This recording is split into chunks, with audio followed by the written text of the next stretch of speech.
ठीक है Pawan sir? Sir okay sir. जी सर।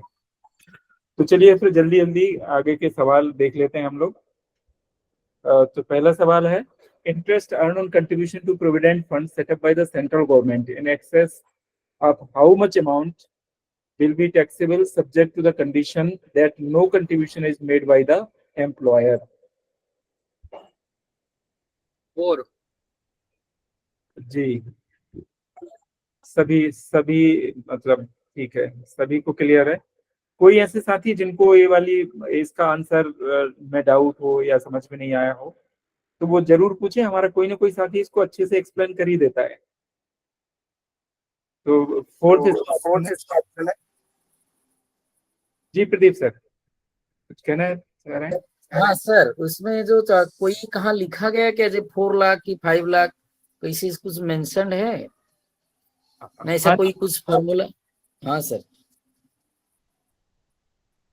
देखिए अभी ये 2017 में आया था ये बजट में, नहीं 2017 नहीं 21 वाले उसमें उसमें ये कह दिया गया था कि अगर जीपीएफ मतलब जो प्रोविडेंट फंड है वो 5 लाख से अगर ऊपर जमा होता है तो जितना भी 5 लाख से ऊपर जमा होगा उस पर जो भी इंटरेस्ट आएगा उस पर टैक्स लगेगा। तो इस सवाल में यही बात पूछी गई है कि वो कितना होगा प्रोविडेंट फंड जिसको जमा उसके ऊपर अगर जमा करेंगे तो उसका जो इंटरेस्ट है वो टैक्सेबल हो जाएगा।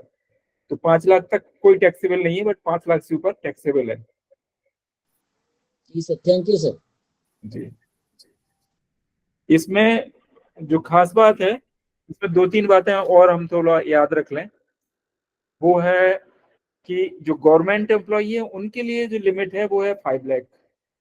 बट अगर गवर्नमेंट एम्प्लॉय नहीं है और वो ईपीएफ में जमा करता है, पीपीएफ में जमा करता है, किसी तरह के भी प्रोविडेंट फंड में जमा करता है और वो लिमिट 2.5 से ज्यादा हो जाती है, तब उसमें जो भी इंटरेस्ट मिलेगा उस पर टैक्स लगेगा।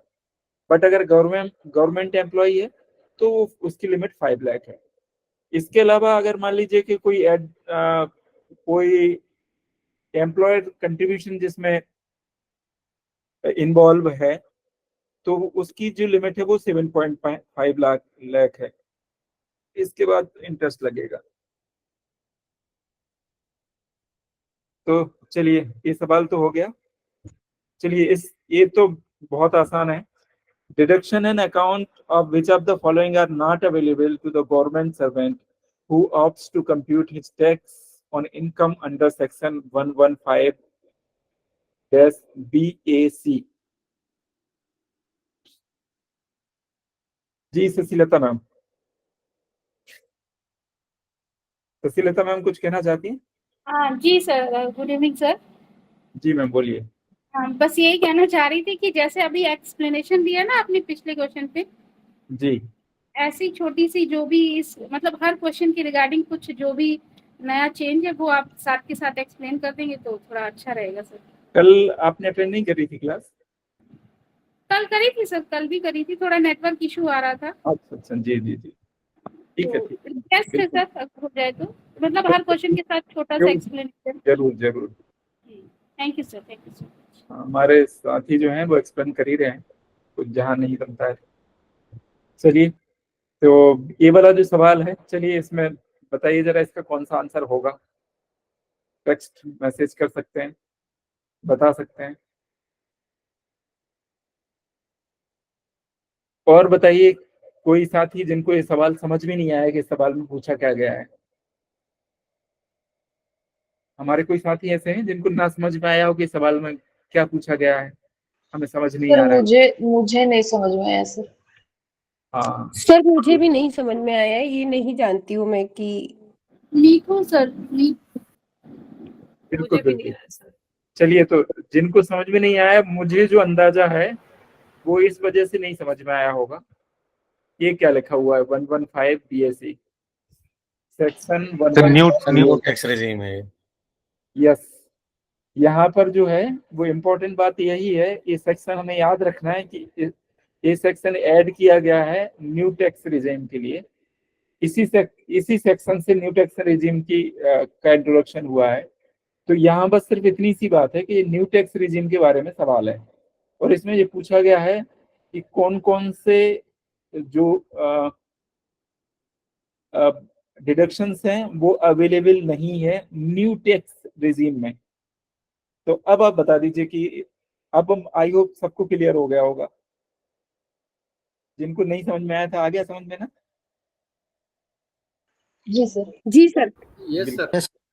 हाँ, तो इसलिए देखिए कल भी हम लोग डिस्कस कर रहे थे और लास्ट में हमारे साथियों ने बताया था कि इसमें जो सेक्शंस हैं उनको उन पर हमें थोड़ा विशेष ध्यान देना पड़ेगा, उन्हीं सेक्शन से बहुत सारे सवाल आ जाते हैं। तो अगर ये सेक्शन हमें नहीं पता होता तो हम इसका आंसर ही नहीं दे पाना, हमारे लिए बड़ा मुश्किल होता है। सर इसका आंसर 1 होगा, ए बी एंड सी।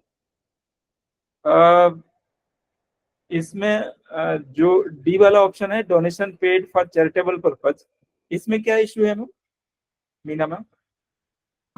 पता नहीं सर, एक क्वेश्चन था क्विज में, उसमें ये ऐसा ही क्वेश्चन था और उसका आंसर ये था डी, इस वजह से मैंने इसको एक्सक्लूड किया। अच्छा अच्छा, वैसे इसमें मुझे चारों हाँ। ही होना चाहिए एबीसीडी, क्योंकि किसी का भी मुझे नहीं लगता है कि न्यू टैक्स रिजीम में इंटरेस्ट अर्न डिपॉजिट सेविंग ये भी डिडक्टेबल है, ये भी इस पर भी टैक्स लगता है न्यू टैक्स रिजीम में। Contribution unit linked insurance plan में भी टैक्स लगता है, even contribution to new pension scheme में भी टैक्स लगता है, और donation paid for charitable purpose इसमें भी लगता है।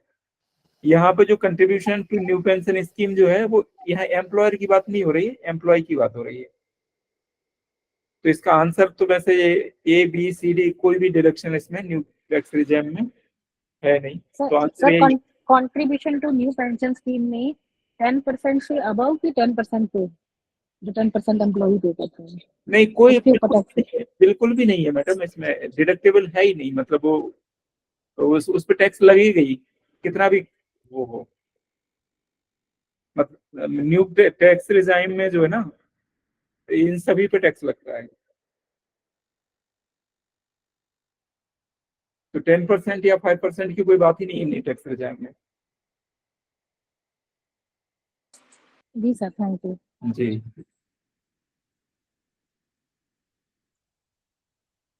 तो इसमें महत्वपूर्ण बात तो यही थी। तो इसमें जो 115 BAC जो है जो न्यू टैक्स रिजीम इससे इंट्रोड्यूस हुई थी 2020-21 में, और इसमें जो कंसेशनल टैक्स रेट्स दिए गए थे, मतलब जो 5% से शुरू कर दिया था, 5, 10, 20। अब जो 2023-24 फाइनेंशियल ईयर माने इस साल जो हमने टैक्स इस बार जो हमने रिटर्न फाइल किया है तो उसमें हमने देखा कि जो न्यू टैक्स रिजीम है उसको डिफॉल्ट रिजीम बना दिया गया है। अगर आपको ओल्ड टैक्स रिजीम के हिसाब से इनकम टैक्स रिटर्न फाइल करना है तो वो ऑप्शन चूज करना पड़ेगा। जी, चलिए, तो ये वाला जो सवाल है सर इसका एक क्वेश्चन है, क्या इसको हम हर साल चेंज कर सकते हैं कि हमें ओल्ड लेना है या न्यू लेना है, या हाँ, एक बार ले लिया? कर सकते हैं मैडम, चेंज जब तक ये ओल्ड बनी रहेगी तब तक चेंज कर सकते हैं। वैसे जिस तरह से बजट में प्रावधान दिए जा रहे हैं उससे मुझे लगता नहीं है कि ये ओल्ड बहुत दिनों तक चलेगी। मतलब हर साल हम कभी ओल्ड ले लें कभी न्यू ले लें? हाँ हाँ, कर सकते हैं, अभी फिलहाल कर सकते हैं। चलिए, सर यहाँ BS है, BS 115 BS जी, का पूरा नाम क्या है सर? ये BS है, ये तो सर सेक्शन है, मतलब 115 BS इनका कोई फुल फॉर्म नहीं है। ये देखिए क्या होता है, जैसे 80C 80CCC क्यों होते हैं, क्योंकि पहले कभी सबसे पहले एक सेक्शन बना 80C, उन्होंने कहा कि नहीं अब इसमें एक और सेक्शन जोड़ना है तो 80CC कर दिया। ऐसे ये सेक्शंस है मतलब। Okay sir. सर जी, जब हमने ये शुरू किया था तो उसमें स्टार्टिंग में मैंने बताया था कि देयर आर 298 सेक्शन, है ना, उसी में 115 एक सेक्शन है, उसी का एक पार्ट है 115 BAC। हाँ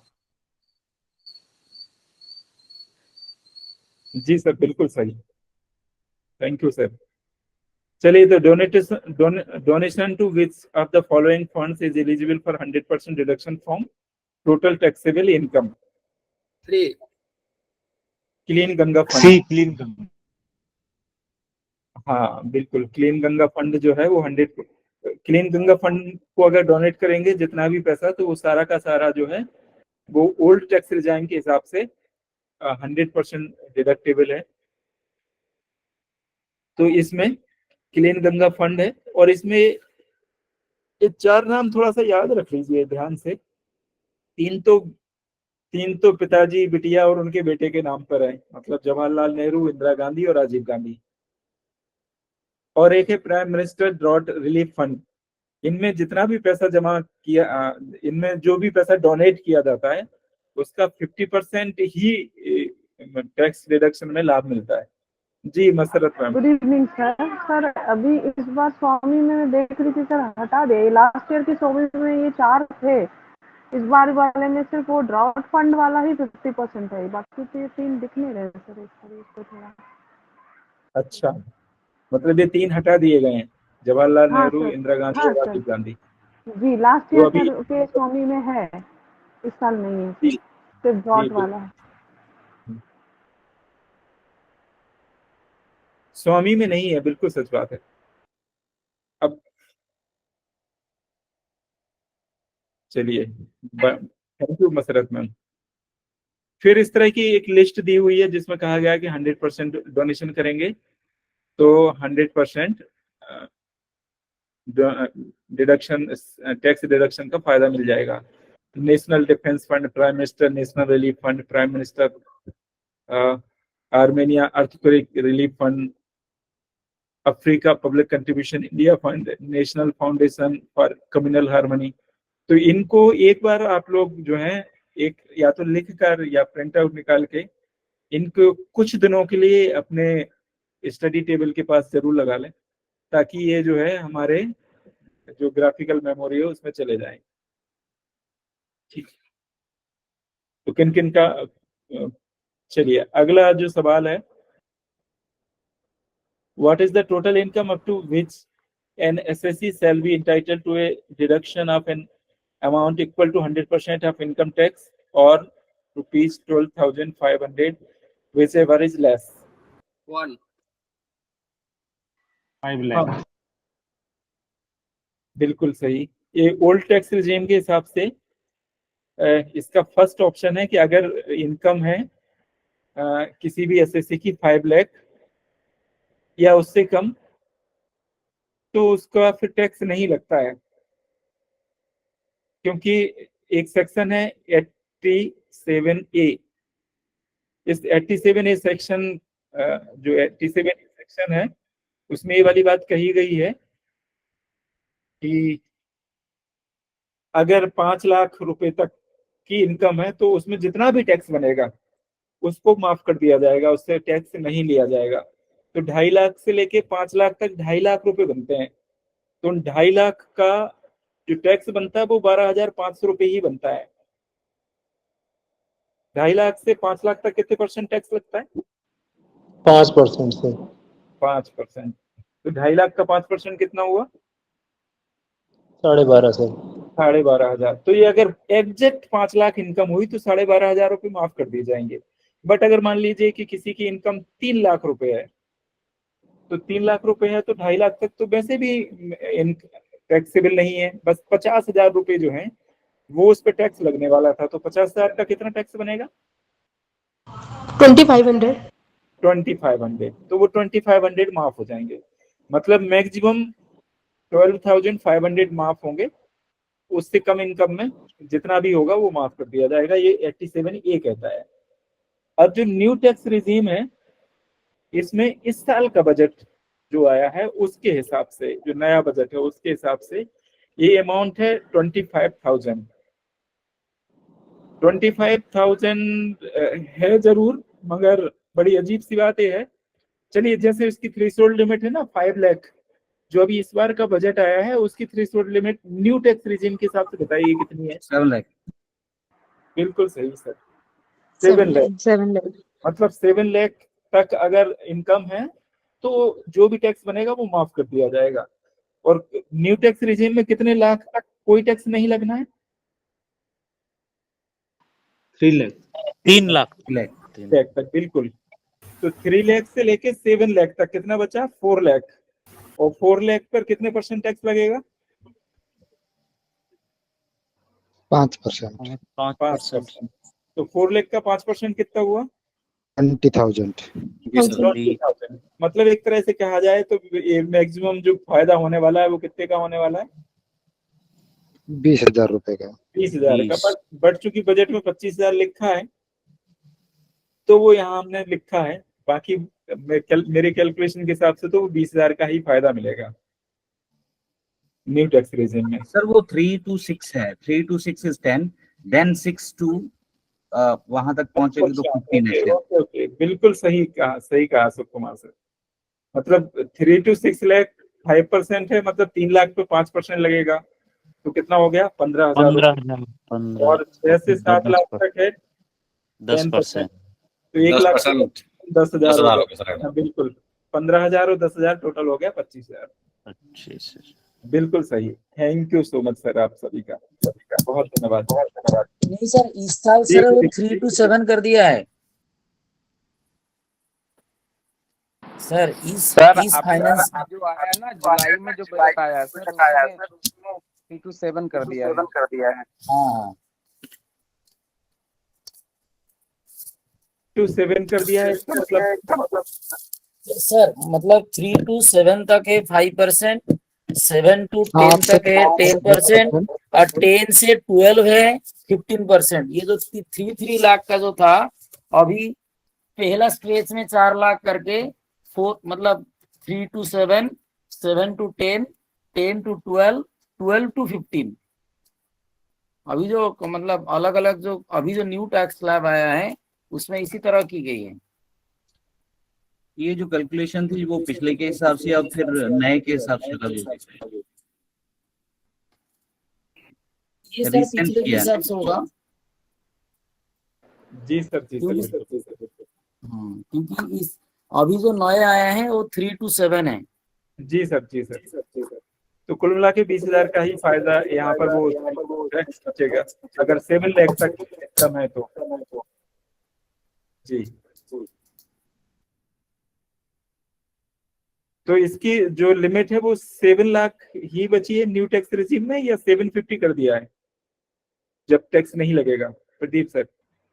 सर किसी कंडीशन में मैंने पढ़ा था कि उसमें लिखा है कि 7.5 लाख कुछ कंडीशंस में दी जाएगी, लेकिन उसमें कंडीशन की शायद। नहीं सर, मुझे सर इतना ध्यान नहीं है कंडीशन, मुझे सिर्फ मतलब जो टैक्स स्लैब है उतना याद है। जी सर, जी ठीक है। जी कृष्ण कुमार सर कुछ कह रहे थे। जी सर मैं ये कह रहा था कि उसमें कहीं मैंने पढ़ा है कि 7.5 लाख तक कुछ कंडीशंस में रिलीफ दी जाती है, लेकिन वो कंडीशन क्या क्या है वो शायद उसमें कहीं मेंशन नहीं मिली मुझे। चलिए कोई बात नहीं, अभी बीना कथुरिया मैम जब एक्सप्लेन करेंगी ना मंडे को तो वो इसको फाइनल कर देंगी क्या करना है। मुझे भी बहुत अच्छे से याद नहीं है ये वाली बात। चलिए अगला। तो मैंने भी जो 25,000 का कैलकुलेशन पूरा करने के लिए मैंने बहुत सारी जगह सर्च किया कि 25,000 कैसे कैलकुलेशन होगा, तो ऐसा कहीं भी उनका कोई क्लियर मिला नहीं, लेकिन एक जगह ऐसा मिला था कि 7,50,000 तक छूट दी जाएगी, लेकिन वो कुछ कंडीशंस पे है, लेकिन उसका कंडीशन का भी जिक्र नहीं मिला कहीं। चलिए उनको और हम लोग थोड़ा सर्च कर लेंगे, अगर हो जाएगा तो बढ़िया है, नहीं तो सर ये जो क्वेश्चन फ्रेम्ड हुआ था तब वो उसी हिसाब से चला हुआ था, अब नए हिसाब से वो देखना पड़ेगा हम लोगों को। हाँ बिल्कुल, ये बात तो है ही है ना। तो ये वाली बात, ये तो जो क्वेश्चन है वो सिर्फ यहाँ तक के लिए है, केवल इसी वाले उसके लिए। ये तो बस इसलिए कि थोड़ा सा हम लोग अभी डिस्कस करते रहे ताकि हमें थोड़ा सा, क्योंकि एग्जाम तो हमें फ्यूचर में देना है, तो थोड़ा सा आइडिया बना रहे कि आगे के लिए हमें किन बातों का थोड़ा ध्यान रखें। बिल्कुल सच, आप बिल्कुल सही कह रहे हैं। जी मसरत मैम। हाँ sir, good evening sir. Sir मैं पूछ रही थी कि इसमें ऐसा तो कुछ नहीं है ना कि कम विच एवर इज लेस वाला, ऐसा तो कुछ कहानी नहीं है ना? जैसे 100% अप टू 7 लाख और 25,000 विच एवर इज लेस, ऐसा तो कुछ नहीं है? वो विच एवर लेस तो हमेशा ही होता है मैडम। मतलब अगर किसी की इनकम मान लीजिए कि 4 लाख है तो उसको मतलब बस सिर्फ 1 लाख पे ही 5% लगेगा, 5,000 रुपये, और वो माफ हो जाएगा। Thank you.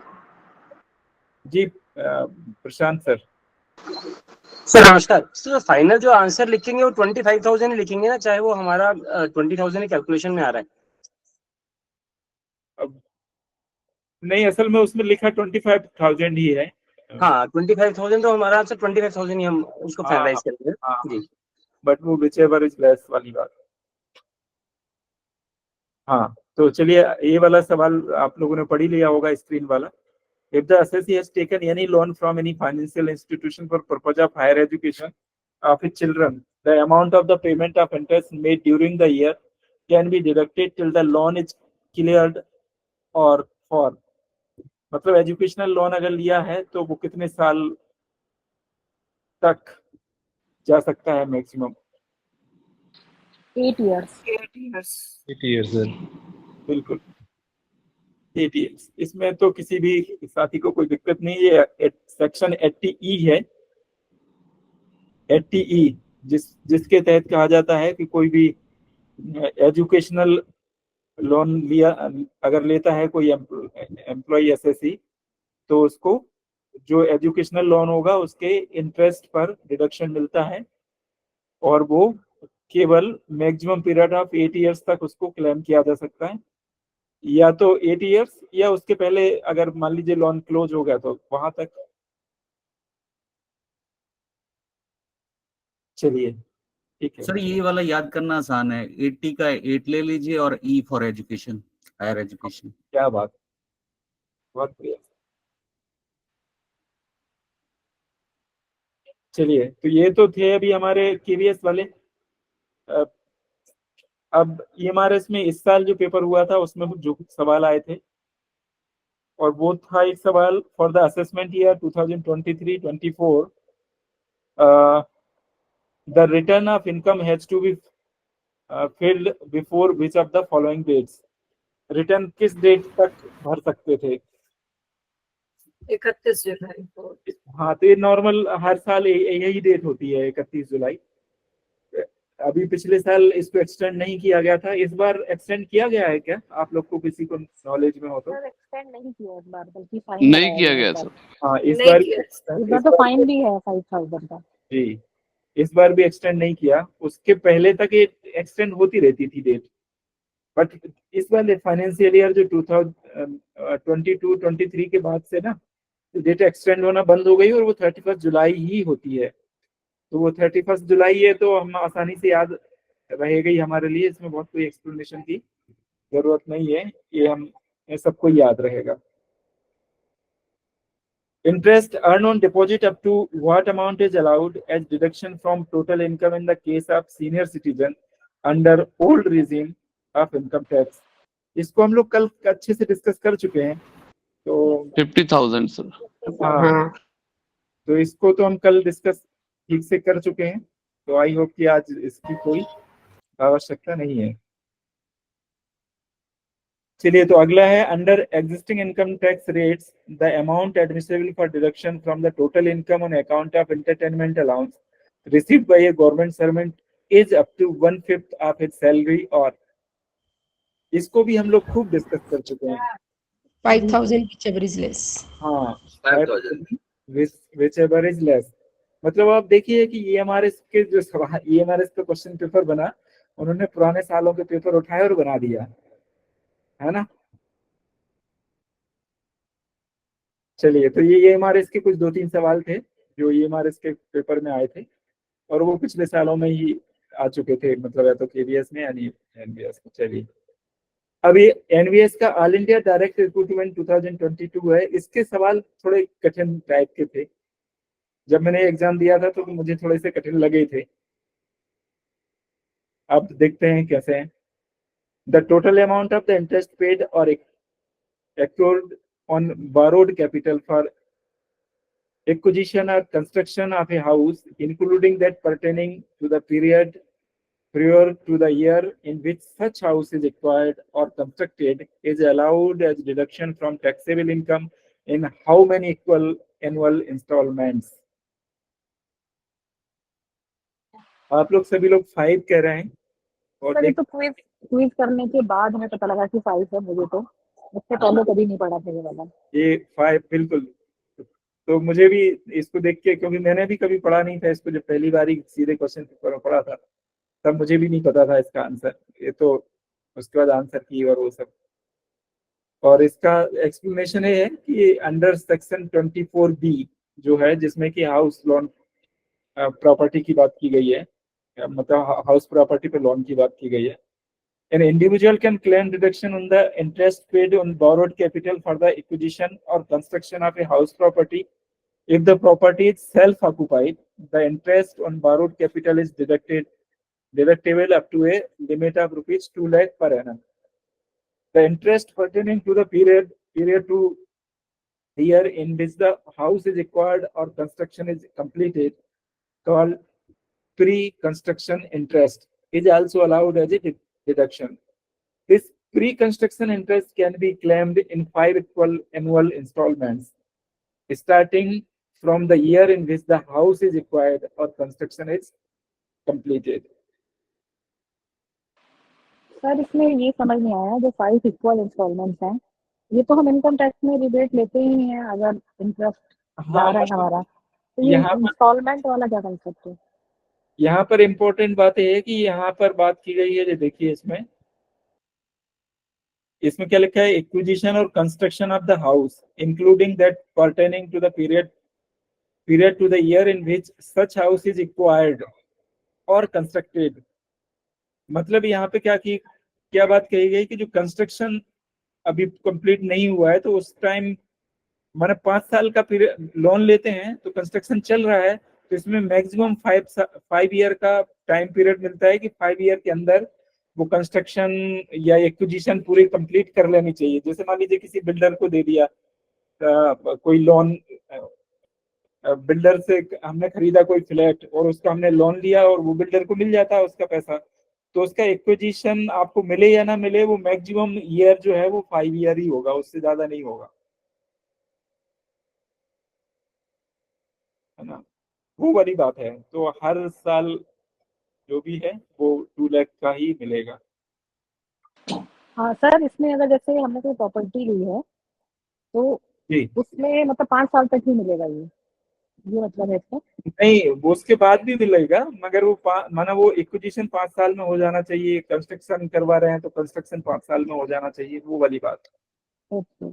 हाँ, उसके बाद फिर वो प्री कंस्ट्रक्शन वाला नहीं बचेगा, फिर वो पोस्ट कंस्ट्रक्शन वाला केस हो जाएगा। बहुत ज्यादा अंतर नहीं है, वो बहुत सिंपल सा है। जी Anand Kumar sir. Sir thank you sir. Sir ये पिछले वाला क्वेश्चन समझ में नहीं आया सर, वो 5 इंस्टॉलमेंट्स वाला। ये सब मुझे भी बहुत अच्छे समझ में नहीं आया, कोई हमारे और साथी समझाएंगे तो बड़ा अच्छा हो जाएगा। सर मैं कुछ बोलना चाह रही थी, पता नहीं मैं कितनी सही हूँ।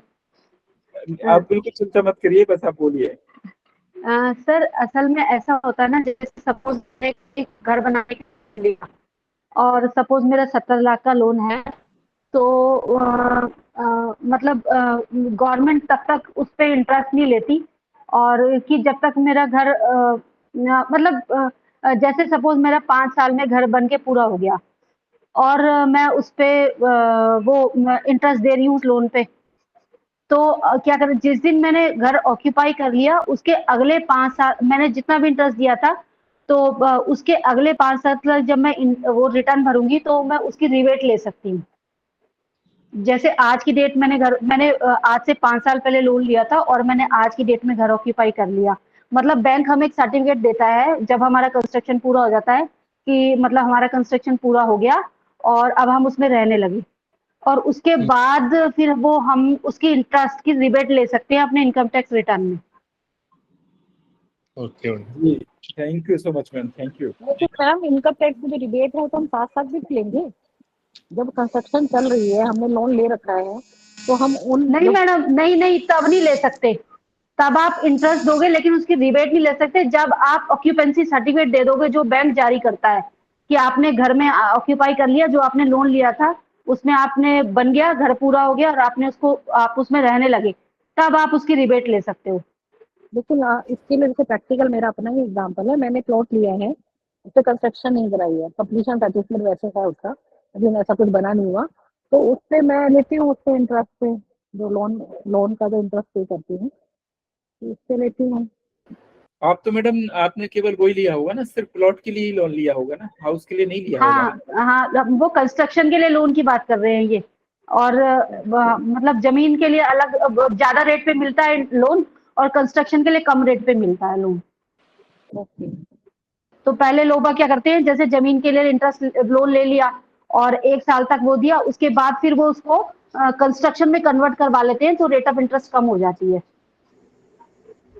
और फिर उसको घर बनवा लिया, और जब जिस दिन हमने ऑक्यूपाई कर लिया, उसके अगले 5 साल तक जो हमने इंटरेस्ट दिया था उसकी रिबेट हम इनकम टैक्स से रिटर्न में ले सकते हैं। मैडम मेरा एक वो था कि जमीन के लिए लोन अलग से कहाँ से मिलता है? वो तो हाउस लोन मिलता है, वो हाउस या तो बना नहीं बनाया। सर, मिलता है जमीन के लिए भी मिलता है। और जैसे आपने लोन लिया तो क्या हुआ कि आपने उसमें पहले आपने जमीन के लिए लिया, और जैसे सपोज मैं 1 साल बाद बनाना शुरू करती हूँ, तो आप उसी लोन को कंस्ट्रक्शन वाले लोन में कन्वर्ट करवा लीजिए। वो वो वो लोन मैडम लैंड कम कंस्ट्रक्शन लोन कहलाता है। हाँ हाँ हाँ सर, मुझे टर्म नहीं पता, लेकिन मैंने लैंड कम कंस्ट्रक्शन लोन कहलाता है वो। प्लॉट हाँ, प्लॉट प्लस कंस्ट्रक्शन कहलाता है सर, प्लॉट प्लस चलिए कंस्ट्रक्शन। संदीप गौतम सर। जी सर। हाँ, गुड इवनिंग सर। सर हाँ सर, इसमें एक चीज मुझे जहाँ तक पता है कि जैसे अभी मैम ने बताया ना कि वो सही बताया कि पोजीशन लेने के बाद वो 5 इंस्टॉलमेंट में हम ले सकते हैं, और वो मैक्सिमम 40,000 है, और वो मैक्सिमम जो अपर लिमिट है 2 lakhs, उसको क्रॉस नहीं होना चाहिए। मतलब प्रेजेंट इंटरेस्ट जो भी हमारा आता है वो अगर 160 है तो उसमें +40 हम ऐड कर सकते हैं, या अगर 170 अभी है तो हम केवल 30 ऐड कर सकते हैं। ये जहाँ तक मुझे पता है कि 2 lakhs से एक्सीड नहीं होगा। जैसे अभी 40,000 हम जो कह रहे हैं, या मैं समझ रहा हूँ, तो 2.5 लाख नहीं हो, 4 लाख नहीं हो सकता सर। वो अपर लिमिट हमारी 2 lakhs की रहेगी। जी sir, thank you. Welcome sir. Thank you sir. जी कुमुद मैडम। नमस्कार सर। सर ये जो 5 ईयर का जो सेट ऑफ है उसी के रिगार्डिंग था। सर ने जो कहा वही बात है। मैं ये कह रही थी कि जब आप घर लेते हैं ना, तो अलॉटमेंट लेटर आता है। लोन तो हमने पहले लिया, मान लीजिए हमारा लोन होम लोन 12 में 2012 में सैंक्शन हुआ, ठीक। वो बिल्डिंग कंप्लीट हो गई 16 में। नेक्स्ट स्टेप क्या हुआ, हमें आएगा अलॉटमेंट लेटर कि भैया आप जो है अलॉट हो गया, घर बन गया, तैयार है, आप आइए रहिए। तो जब हम रहने जाएंगे तो रजिस्ट्री या ऑक्यूपेंसी बैंक नहीं देती है, जो लोकल बॉडी होती है जैसे डीडीए जीडीए, जो अप्रूव करता है ना बिल्डिंग को, जो कंस्ट्रक्शन को सर्टिफाइड करता है कि भाई कंस्ट्रक्शन अब क्योंकि बनने के बाद भी बिल्डिंग बहुत सारी चीजें होती हैं, जैसे फायर का अरेंजमेंट है और उनका जो इमरजेंसी एग्जिट का अरेंजमेंट है, ये सब चीजें। तो जो सर्टिफिकेट है, ऑक्यूपेंसी सर्टिफिकेट 2 होती है, एक प्रोविजनल ओसी होती है, एक परमानेंट होती है। तो वो जीडीए इशू करती है, जैसे गाजियाबाद डेवलपमेंट वाले करेंगे, दिल्ली में है तो वहां की एमसीडी करेगी, जो उनका बिल्डिंग डिपार्टमेंट है वो करता है। तो ऑक्यूपेंसी के बाद फिर जाके हम जब रजिस्ट्री करवाते हैं, तो अब बात आती, अब तक हमें हमारा डिपार्टमेंट 1 पैसे की भी रिबेट नहीं देगा इंटरेस्ट के रिगार्डिंग, क्योंकि हमने लोन लिया है लेकिन अभी उसमें रहना शुरू नहीं किया है। तो जब हम ऑक्यूपेंसी सर्टिफिकेट आ जाती है या फिर रजिस्ट्री हो जाए, 2 में से कोई एक पहले हो जाए, रजिस्टर्ड हो जाए घर, तो उसके बाद जो भी हमारा लोन है, उसको लोन का जो इंटरेस्ट है, मान लीजिए अब तक हमने 10 लाख इंटरेस्ट दिया, 12 लाख दिया, तो उसको 5 इक्वल इंस्टॉलमेंट में दे देंगे। 15 लाख का हम एग्जाम्पल लें तो 15 लाख का 5 इक्वल क्या हुआ, 3-3 लाख। लेकिन 3 लाख नहीं देगा। फिर जो हमारा वो मैक्सिमम लिमिट है, जैसा कभी सर ने कहा, वो उससे भी एक्सीड नहीं करना चाहिए। तो सेट ऑफ हम कर सकते हैं एज ए रिबेट, लेकिन ये मूल रूप से डिपार्टमेंट देता नहीं है। हाँ, हम रिटर्न फाइल करते हैं और मिल जाता है, ये होता है, ये रियल एग्जांपल है, होता है ऐसा। लेकिन वो 5 वही सीन है कि पिछला जो हमने 15 लाख पे किया इंटरेस्ट, क्योंकि हमारी जो ये बेनिफिट शुरू होती है ना, डिपार्टमेंट तब देती है जब उस घर की या तो रजिस्ट्री हो जाए या तो ऑक्यूपेंसी सर्टिफिकेट मिल जाए, उस केस में। लेकिन वही है, 5 इक्वल में आएगा वो इंस्टॉलमेंट, ये नहीं कि इकट्ठे 15 लाख मिल जाएगा 5 साल में। जी बिल्कुल, thank you so much. Sir. Thank you जी। संतोष गौतम सर।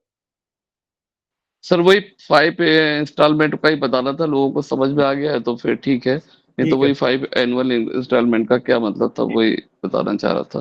ठीक है। मंजू वाला मैम।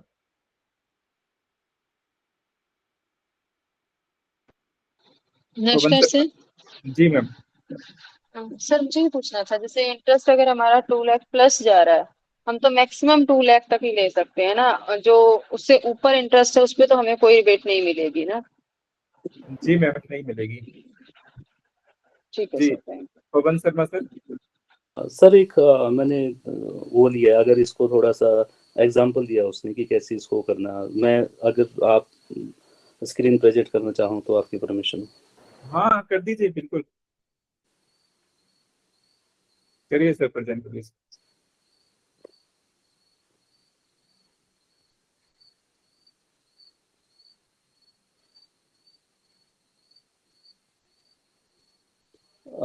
दिख रही सर सबको? हाँ जी सर, दिख रहा है। इसमें जैसे ये हो रहा है, you are allowed to deduct it in 5 equal instalment starting from the year the properties acquired or construction is completed. Over and above the deduction, you are otherwise eligible to claim your house property income. However, the maximum eligibility remains capped at rupees 2 lakhs. अब उसने example दिया है आगे. For example, you availed a home loan in April 2021 for construction and paid an interest of rupees 10,000 a month. Construction of the house was completed in April 2023 after 2 years. 2 साल बाद उसका वो complete हो गया. Hence you can start claiming the pre-construction interest of rupees 2.4 lakhs approx, जितना भी बन रहा हो. वन जैसे 10,000 उसने दिया तो 12 into 10 120 वो हो गया, और दूसरे साल का भी 12 into 10 120 plus 120 240. Paid by you only after the construction gets completed in 5 equal installments starting from the year 2023-24.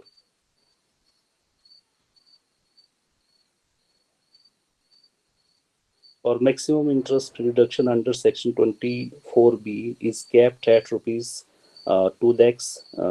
उसकी तो maximum 24B में तो है, उससे ज़्यादा तो हो ही नहीं सकता किसी केस में, including current year interest plus pre-construction interest. So, if you paid rupees 1,20,000 during the year 2023-24, then you can claim a total interest deduction of rupees 1,68,000. That is जो उसका 10,000 per month था, 1,20,000 has current year interest, and अब उसने उसको क्या किया कि 48,000 as 1/5 installment of pre-construction interest. उसने उसको 5 इक्वल इंस्टॉलमेंट में डिवाइड किया, और जो प्री कंस्ट्रक्शन इंटरेस्ट था उसका, उसकी वो 1/5 इंस्टॉलमेंट की बात कर रहा है, तो वो भी उसके साथ क्लेम किया जा सकता है. जी सर, बिल्कुल, thank you so much sir. ये बात अब हम सभी को बहुत अच्छे से क्लियर हो गई है। Thank you sir. बिल्कुल।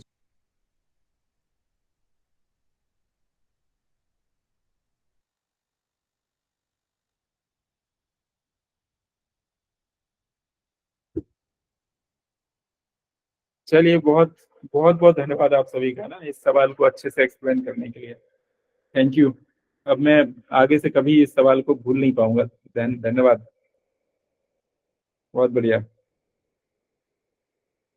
और स्पेशल धन्यवाद सरिता मैम को, क्योंकि उन्होंने इसको सबसे पहले एक्सप्लेन किया। Thank you Sarita ma'am. नहीं सर, आप इतना कुछ सिखाते हो, ये मुझे थोड़ा सा याद रह गया वरना मतलब मैं ज़्यादा अच्छे से पढ़ नहीं पाती हूँ। ये असल में एक बार हम लोन लेने के लिए बात करने गए थे, तब उसने बताया था, बैंक वाले ने बताया था, तब मुझे थोड़ा सा याद रह गया। Thank you sir, thank you sir. चलिए, तो अब अगले सवाल इसको देख लेते हैं। ये तो खैर हम लोग डिस्कस कर चुके हैं ना। सर ये 48 कैसे आया, किसी को डाउट तो नहीं इसमें? 2,40,000 का 1/5 कर दिया। हाँ, 1/5 कर दिया, 2,40,000 का 1/5 कर दिया, तो वो 48 आ गया, वो जो प्री कंस्ट्रक्शन वाला था। जी थैंक यू।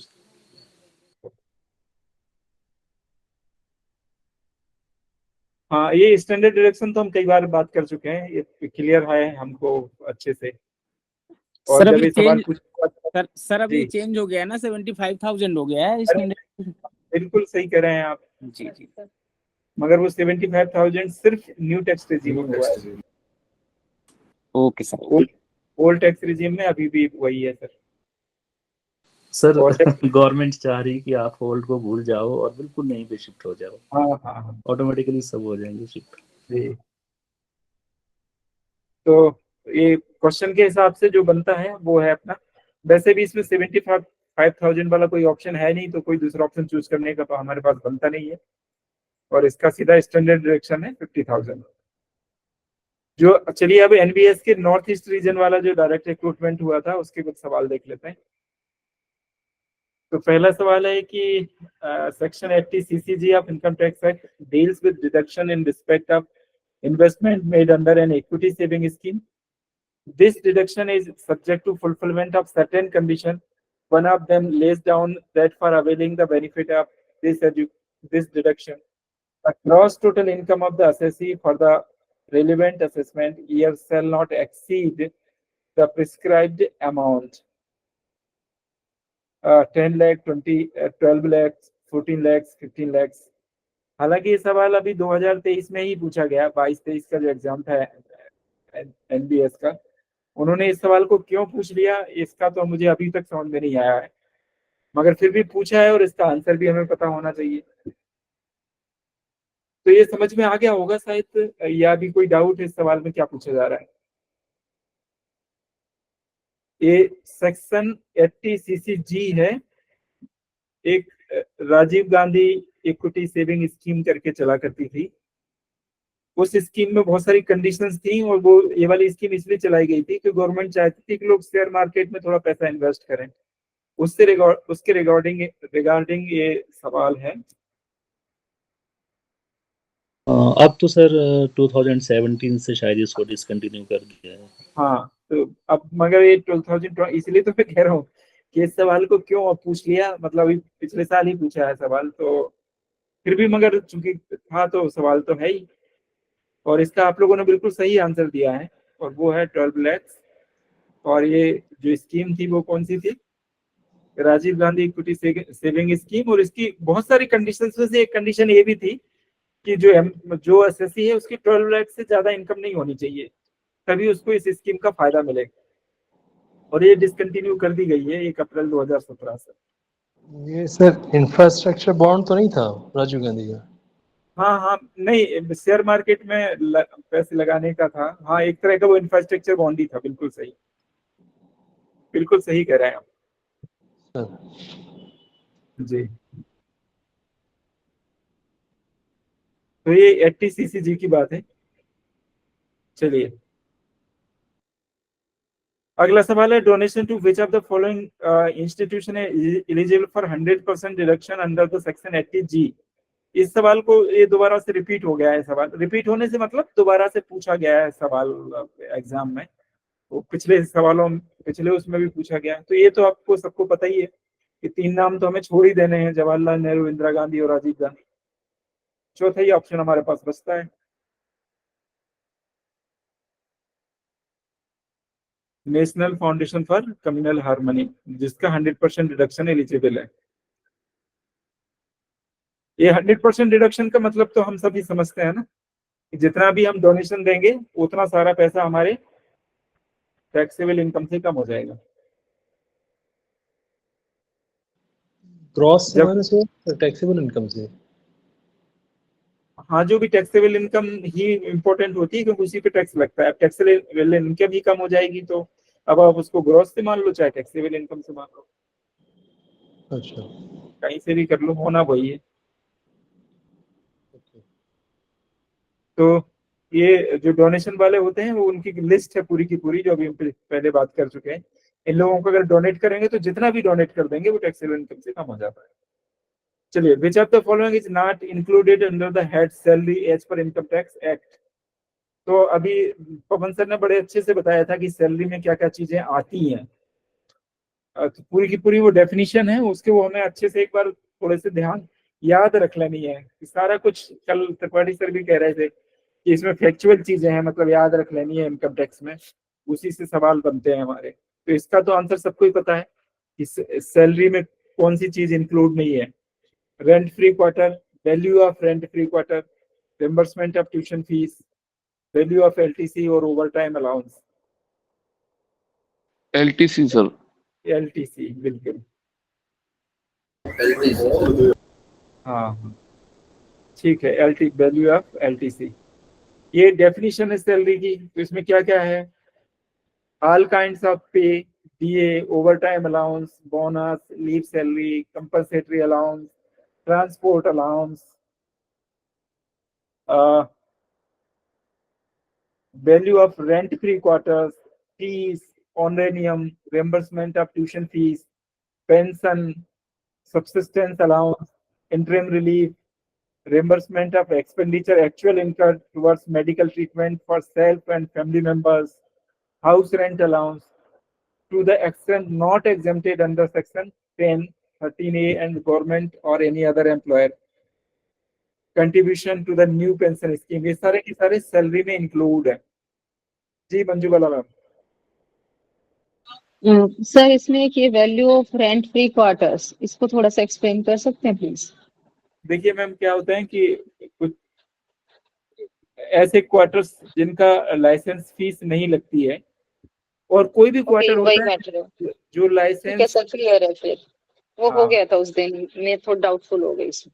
जी जी। तो एक बात तो ये है कि लाइसेंस फी जिनकी नहीं लगती है वो रेंट फ्री क्वार्टर्स कहलाते हैं। मगर यहाँ अगर हम वैल्यू की बात करें तो जो हर एक क्वार्टर की जो लाइसेंस फीस लगती है वो एक्चुअल में उस वैल्यू से ही कैलकुलेट होती है। उस क्वार्टर की जो वैल्यू होती है उसी से कैलकुलेट की जाती है क्या कहते हैं, लाइसेंस फी।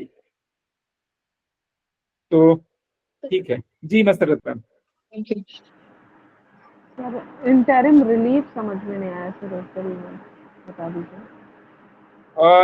इंटरिम रिलीफ क्या होता है ना, जैसे अभी मान लीजिए केरला में बाढ़ आई थी, तो उसमें सरकार ने कुछ रिलीफ दे दिया कि भाई इतने रुपए दिए जाएंगे एम्प्लॉइज को, क्योंकि उसकी वजह से उनको बहुत सारा नुकसान हो गया है, कुछ हो गया है बीच में ही, तो उसको बोलते हैं interim relief. Okay thank you जी। और सैलरी में क्या क्या नहीं है वो ये लिस्ट है, तो इसको भी हमें ध्यान से देख लेनी है, क्योंकि इन्हीं से सवाल आते हैं सीधे सीधे। ट्रेवलिंग अलाउंस नहीं है, कंपनसेटरी हिल कंपनसेटरी अलाउंस भी सैलरी में इंक्लूड नहीं है। मगर ये बात ध्यान रखिएगा, यहाँ पे सैलरी की बात हम कब कर रहे हैं? With the reference of income tax act, है ना। यानी स्पेशल कंपनसेटरी अलाउंस, फिर tribal area allowance, special allowance, children education allowance, hostel subsidy, ये सब कुछ नहीं है सैलरी में इंक्लूड। चलिए, नवोदय विद्यालय की जो LDC वाला एग्जाम हुआ था 22 में, एक्सक्यूज मी सर। जी मैडम। जी सर, अभी जो आप डिस्कस कर रहे थे उससे पहले जब फर्स्ट पैराग्राफ था इसी सेम कॉन्सेप्ट में फिलिंग ऑफ रिटर्न की बात हो रही थी, इससे ठीक ऊपर है। अगर मैं ये स्वामी हैंडबुक लेती हूँ तो जो डेफिनेशन ऑफ सैलरी से ऊपर वाला पैराग्राफ है, तो उसमें ये कह रहा है कि अगर अदर देन सैलरी हम इनकम देखते हैं तो उसमें जो टैक्स लाइबिलिटीज होंगी वो 33.5% होंगी। तो इसमें मतलब क्या कहना चाह रहा है ये? नहीं सर, इन दोनों से ऊपर है, जो अभी आपने स्लाइड खोली इससे भी ऊपर है अगर वो पैराग्राफ। हाँ इधर तो है नहीं, मतलब मैं तो बस केवल इतना ही किया। हाँ, इसका क्या मीनिंग है, तो आपको आइडिया आ रहा है क्या, या किसी और भी साथी को?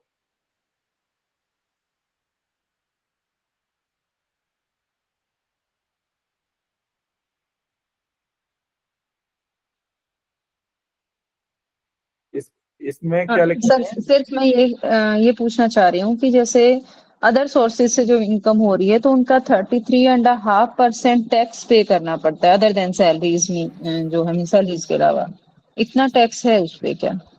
इसमें देखिए मैम, ऐसा लिखा हुआ है कि टैक्स लायबिलिटी एक्सीड बाई 33.5%। जी सेम वर्ड्स हैं, एक्सीड बाय। हाँ, टैक्स लायबिलिटी बढ़ जाएगी। हाँ सर, कुछ कहना चाह रहे थे, जी बोलिए सर। मैडम मान लीजिए इसमें ऐसा है कि आपका मान लीजिए सैलरी से सपोज 100 रुपया टैक्स बनता है और सैलरी प्लस अदर सोर्सेज से 133.5 बनता है, ये डिफरेंस की बात कर रहा है। तो उस केस में आपको एक एडवांस टैक्स भरना पड़ेगा। ओके सर, जैसे मैं समझी नहीं जो आप बताना चाह रहे हैं, सॉरी। सर कहना चाह रहे हैं। सर मैं बताऊं क्या? जी बिल्कुल बता दीजिए सर।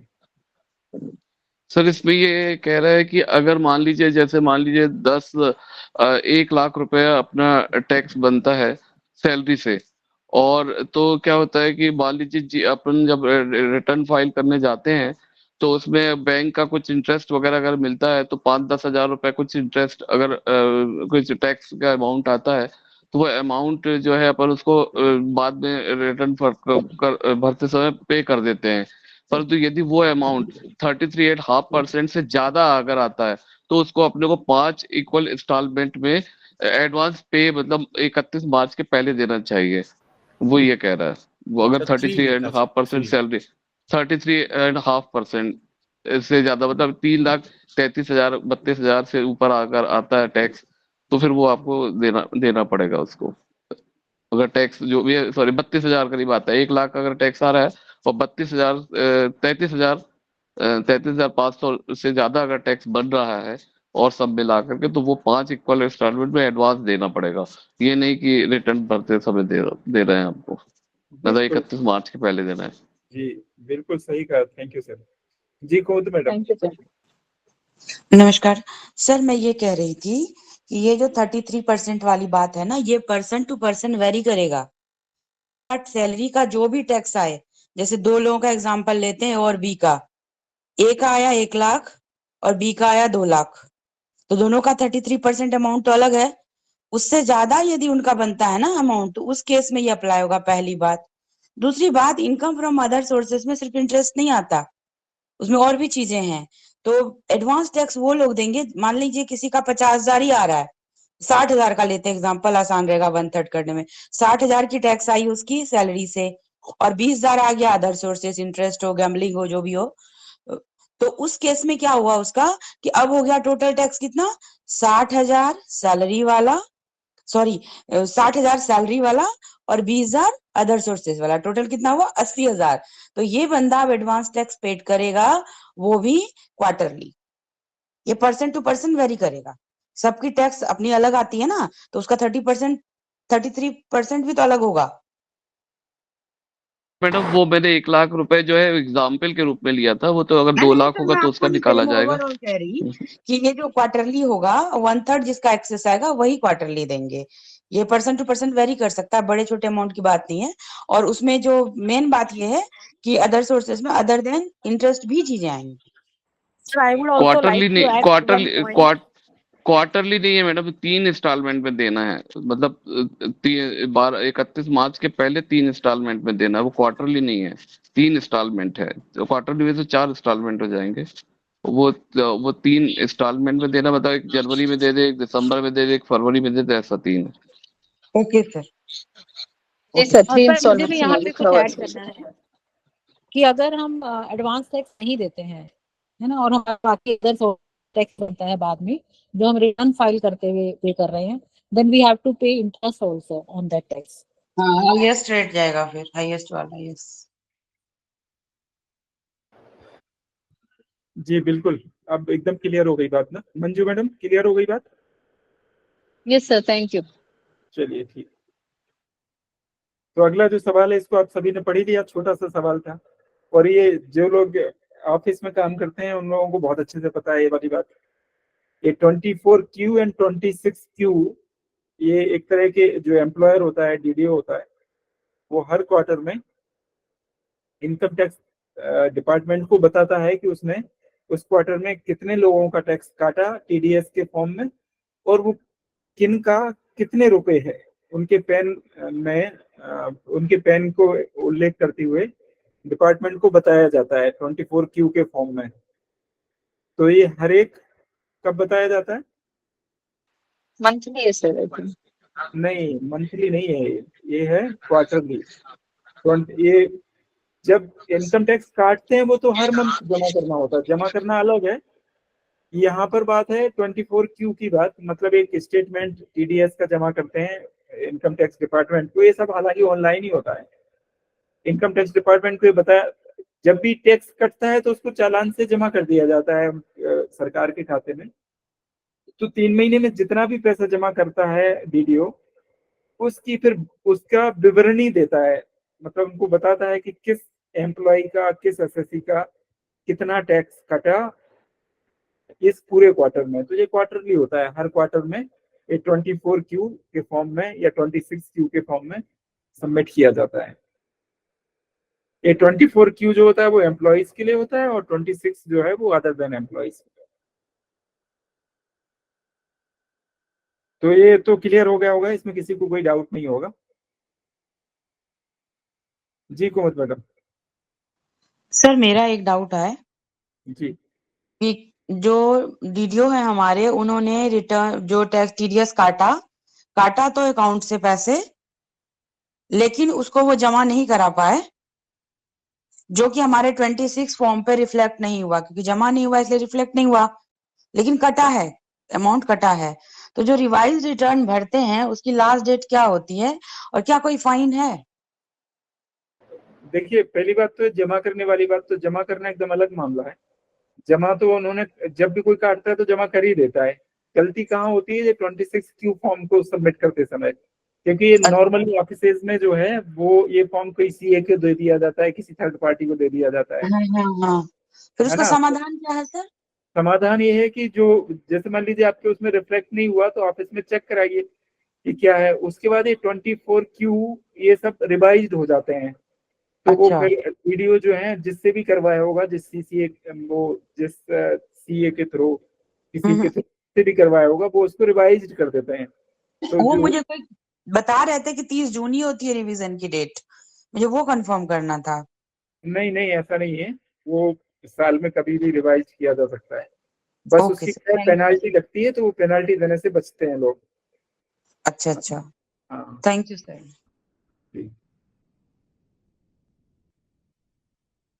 चलिए अगला सवाल। सर इसमें आपने अभी बोला ना अदर देन एम्प्लॉय के लिए 26Q, तो अदर देन एम्प्लॉय क्या तो देखिए मैडम क्या होता है ना, जब हम खरीदारी करते हैं ना स्कूल की, तो उसका टीडीएस कटता है। खरीदारी जब करते हैं कोई भी गुड्स की ना, तो उसमें टीडीएस लगता है। तो वो जो टीडीएस जो कटता है ना, वो भी इनकम टैक्स ही होता है।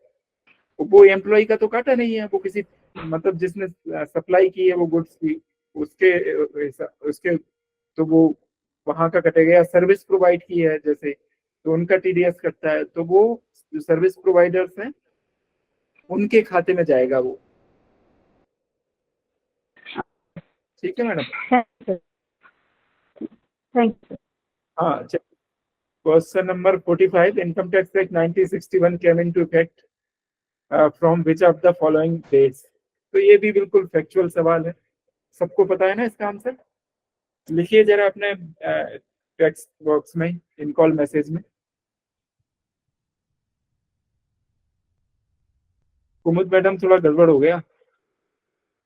यस सर, वो हड़बड़ी में टाइप हो गया, सॉरी सर।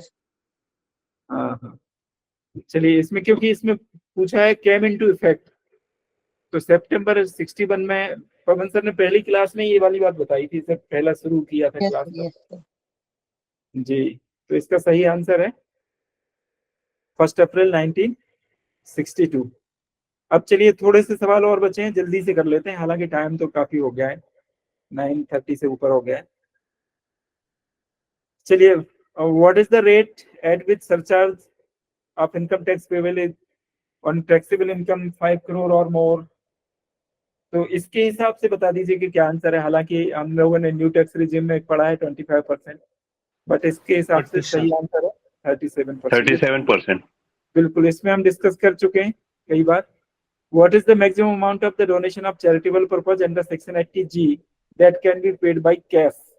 Cash कितना दे सकते हैं? 2000। हाँ 2000 से ज्यादा कैश नहीं दिया जा सकता, बाकी डोनेट तो कितना भी कर सकते हैं। और चलिए, अनवर सर कुछ कहना चाहते हैं? नहीं सर, सॉरी, वो by mistake. The interest earned on deposit allowed as deduction to the senior citizen under section 80TTB is limited to the extent to which of the following। ये भी हम लोग 50,000 डिस्कस कर 50,000 है ना, कल हम लोगों ने खूब अच्छे से डिस्कस किया था इसको, और वो था 50,000। तो जितने सवाल मैं इकट्ठे कर सकता था मेरी सामर्थ्य के अनुसार, वो मैं